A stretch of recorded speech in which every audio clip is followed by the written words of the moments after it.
Hey guys, welcome back to my channel. Today's video is going to be all about the books that I read for the month of April, so let's jump in. I read a total of 6 books for the month of April, and I also had one DNF. We're going to start with the DNF as usual because I just want to get it out of the way. I sadly DNF'd The Death of Jane Lawrence by Caitlin Starling. This is the second book by Caitlin Starling that I'm not too fond of. The first one, The Luminous Dead, I believe it was. I finished that one, but it wasn't my favorite book. I thought it was going to be amazing just because of the themes and stuff. I found myself feeling the same thing with The Luminous Dead as I did with this one, which was just bored. I was really bored with this. I was very interested at the beginning. Here we're following Jane, and when we start off the book, you know that she meets with this doctor and basically proposes to him that they sort of get married, and she would help him with like the book. She's like a great accountant and great with numbers, and so she said that she would take care of his books and keep everything organized for him and the business end of his clinic up and running, and all he had to really worry on was taking care of his patients and whatever. I really can't remember why she does this other than she has this proposition for him, and he's sort of taken back and he's like, no, I don't think so. That's just, it's not going to work for me. It's not going to work for us. Trust me, you don't want to get involved with someone like me. And she was like, what do you mean? She's like, you know, pushing it until finally he agrees. But he says that whatever happens in their marriage, in their lives, she must never come to Lindridge Hall. Lindridge Hall is basically his family's house, his family's mansion. So she agrees. She's like, okay, I'll never go over there. We'll run this marriage like a business deal, which is what it ultimately is. But on their first night of being married, something happens. She has an accident and it lands her, you guessed it, in Lindridge Hall, because like, of course it's gonna happen. I really enjoyed the beginning of it. It was dark. It was like these secrets. Was this house haunted? What is going on? It kept me entertained.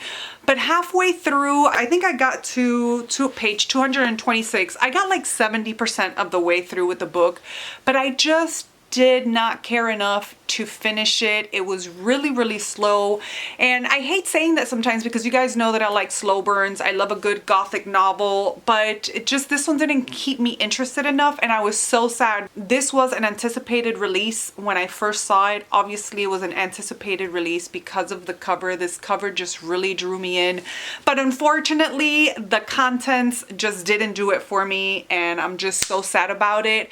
At this point, I'm even wondering if this is the author for me. I'm thinking probably not, but we'll see. The first book that I finished for the month of April was The Reckoning, which is the Zodiac Academy book 3, if I'm not mistaken. Yeah, book 3, because I'm on book 4 right now.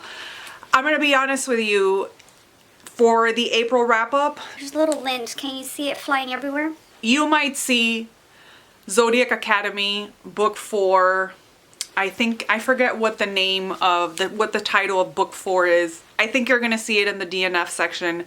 I am getting so sick of this series. There's like 9 books. There's probably more, but I think there's 9, and there's gonna be 9 in the entire series, and I just do not see myself pushing forward. I talk about in my quarter 1 these little lint things. I'm not going crazy, I promise. Well, maybe, but no. I talk about in my quarter 1 wrap up how I am just sick and tired of the same thing happening over and over and over again, and they drag for so long. It's just getting like too repetitive, and I needed to get to the point already. I don't know if I'm gonna be there when it gets to the point, unfortunately. I ended up giving The Reckoning 3 stars. Book 1 and book 2 I absolutely loved. Book 3 still had me intrigued and wanting to know more. Book 4, I'm done. I'm done with these twins. The short of it is they're twins. They were raised in the mortal world, but come to find out these girls belong to this fae world called Solaria. And in Solaria, they have this academy, and it's all ruled by the Zodiacs. And then the school is divided into 4 elements. Now, these girls are said to be heirs to the throne, but obviously there are other heirs to the throne. 99% of the people there, the council and all the higher ups, don't want these girls taking the throne. The Reckoning is one of the big events that we're looking forward to since book 1 that you find out about.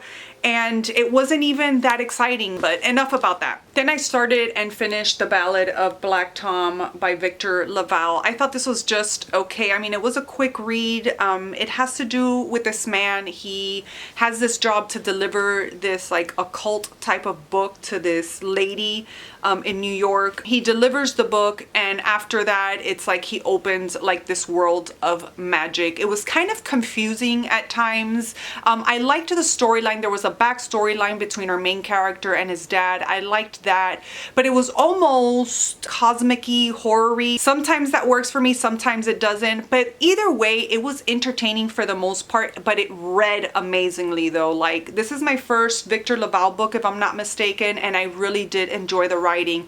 It just got a little bit confusing at times. I thought it was okay. I gave it 3 stars. 1922. I started this like a couple years ago. I don't know what it is with these small books that you would think that I would just sit down, read them, but I can't. And this one we read a couple years back. It was for like a readathon. I can't even remember what readathon it was. I think I read like half of the book. I put it down when the readathon was over and I never picked it back up. So I finally did. This was so messed up. Like, wow. I had to read the synopsis to make sure that I don't like spoil it for anybody, but basically we're following this family, and one day the wife comes to the man and is like, hey, I believe she owns, or her dad owns, the land that they live on. And her dad left it to her, so she actually owns the land or the house, something like that. She wants to sell it. She has dreams. It's like they live in a farm. They have a farm, and but her dream is to live in the city. She wants to go live in the city. She wants to sell the land. A business with money wants to buy her land, and she's like, yeah.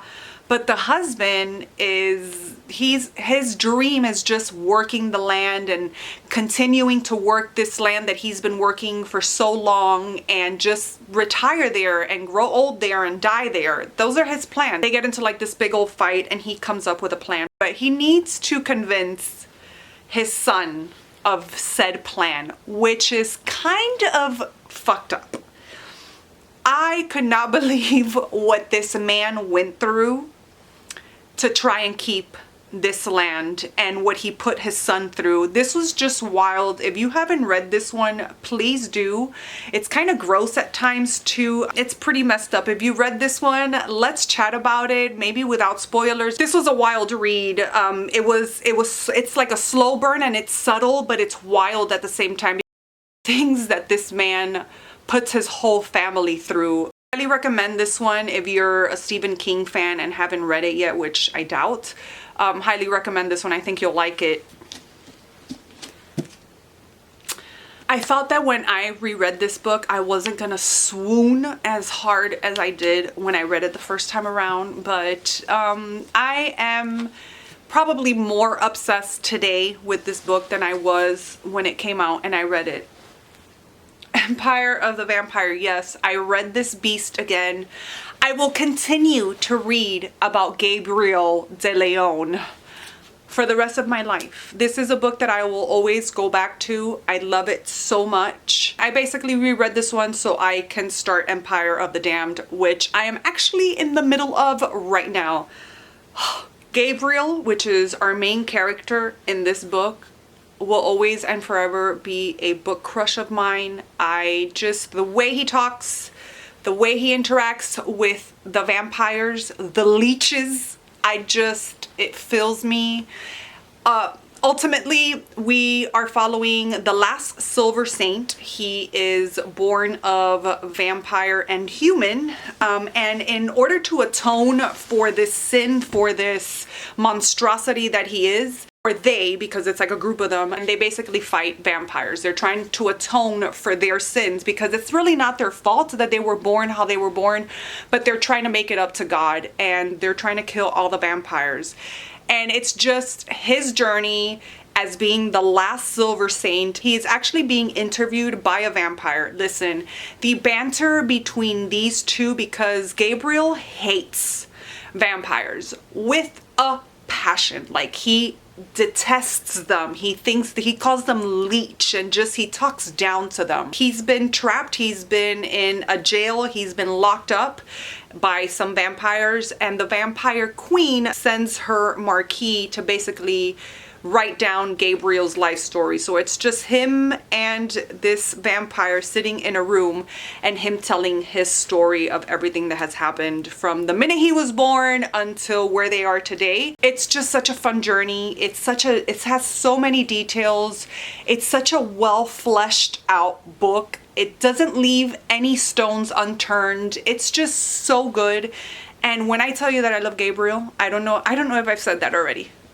I don't know, but I love Gabriel so much. But yeah, if you haven't read this one, yeah, first off, if you're an audiobook listener, I think you would love the audiobook. And if you're not really used to reading, are intimidated to read books of this size, I would say go with the audiobook. Especially this one is brilliant with Gabriel's attitude and the way he talks and stuff. The narrator does such a great job of bringing that to life and just adding a little extra spark of something to the characters, to all the characters in the book. There's also illustrations in here that make me drool.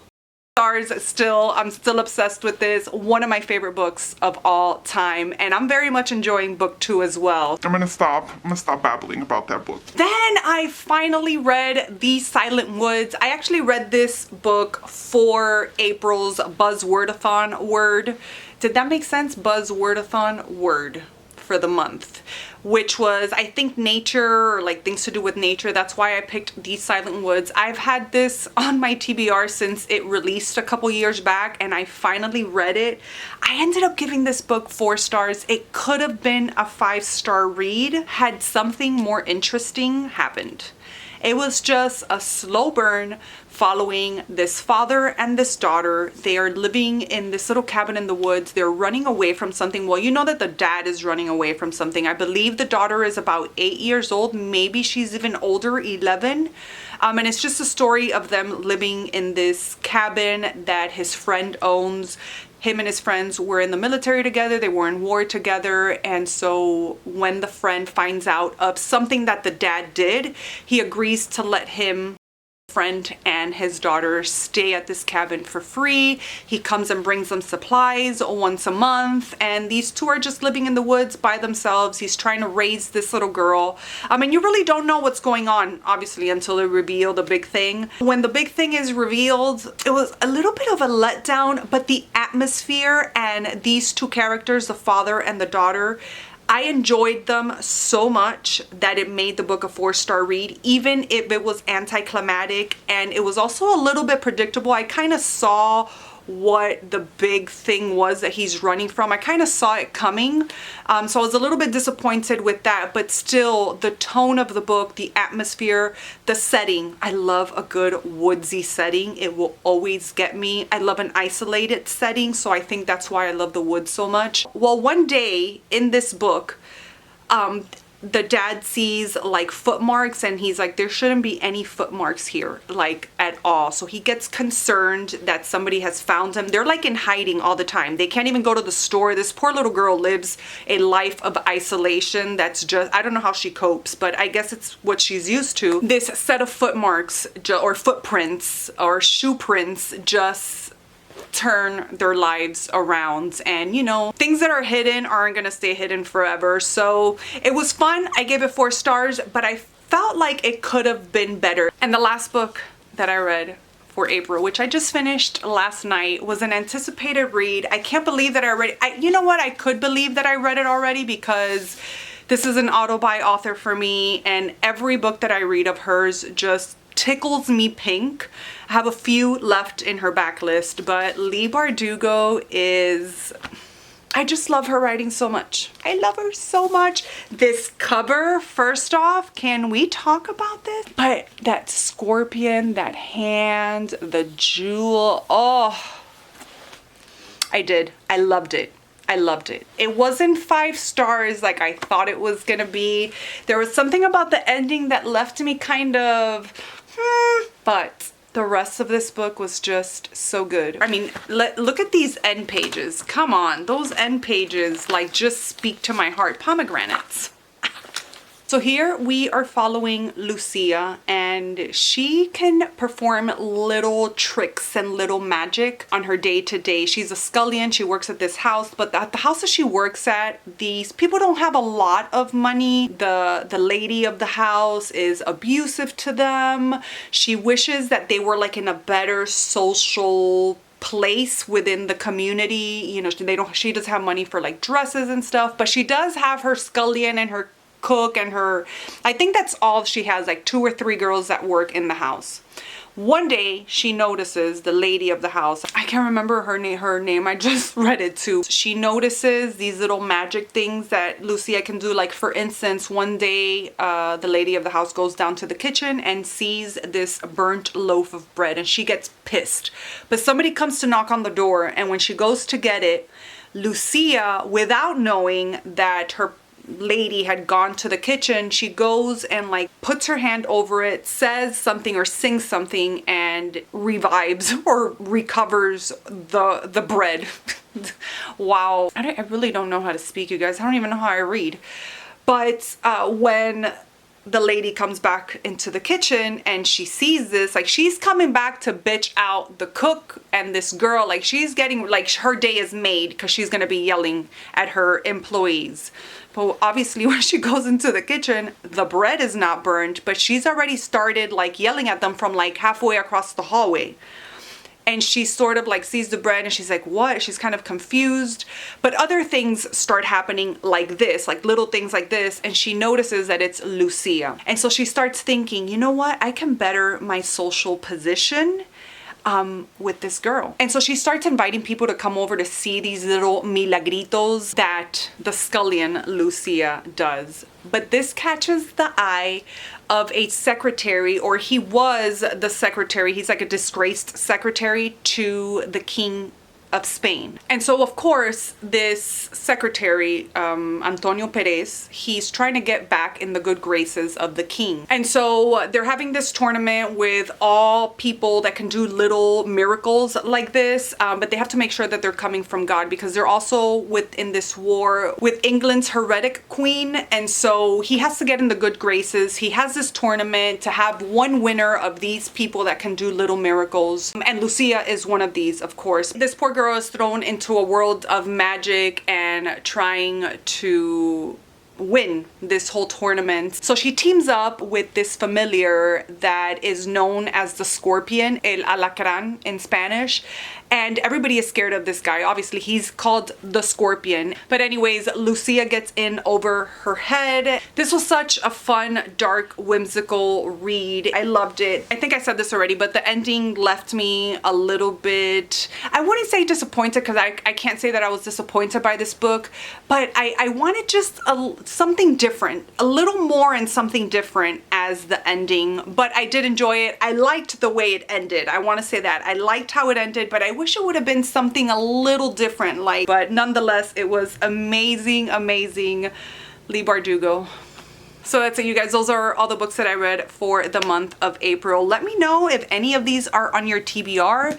Is The Familiar on your TBR? Have you read it already? Let's chat books in the comment section down below. I hope you guys enjoyed this video. Thank you so much for watching, and I will see you guys in my next one. Bye.